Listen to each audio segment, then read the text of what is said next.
విశాఖపట్నంలో మంత్రి Nimmala Ramanaidu press meet నిర్వహించారు. తెలుగుదేశం, జనసేన, బీజేపీ ఎన్డీఏ ప్రభుత్వానికి అత్యంత ప్రాధాన్యత ఇచ్చేటువంటి పనిచేసేటువంటి ప్రభుత్వం.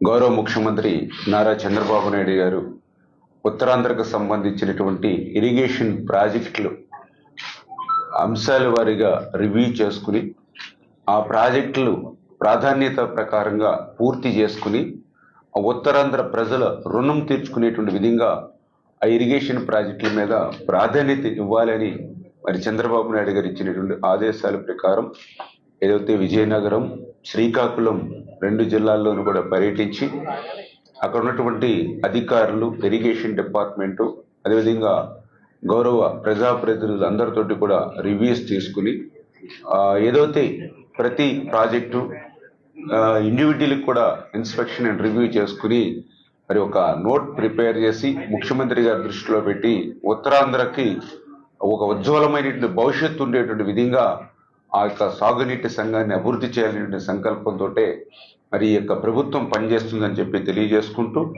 మరి ఏదైతే ఈ యొక్క 2 రోజుల్లో ఈ ఉత్తరాంధ్ర పర్యటనలో నేను చూస్తూ ఉంటే మరి అధికార మార్పిడి అనేది 2 రకాలుగా కనిపించింది.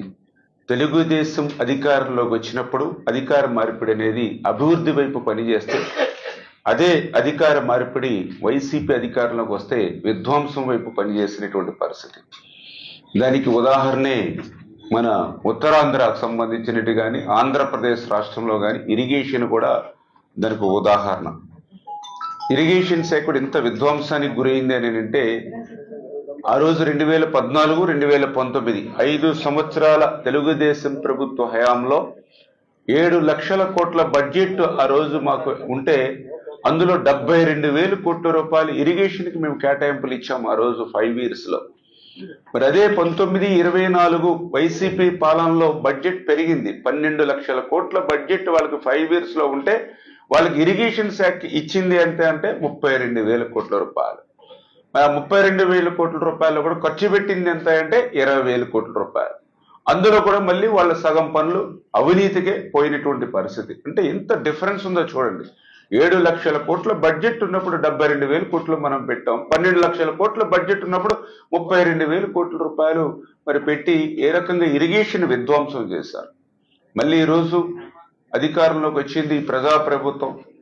ఏదైతే ఆ రోజు ఓటాన్ అకౌంట్ బడ్జెట్ కానీ మొన్న మార్చిలో పెట్టినటువంటి బడ్జెట్ కానీ అంటే మొదటి 9 నెలల్లోనే ఇరిగేషన్ శాఖకు 35,000 కోట్లు, అంటే ఓటాన్ అకౌంట్లో 17,000, అదేవిధంగా మొన్న 18,000. అంటే వాళ్ళు 5 సంవత్సరాల్లో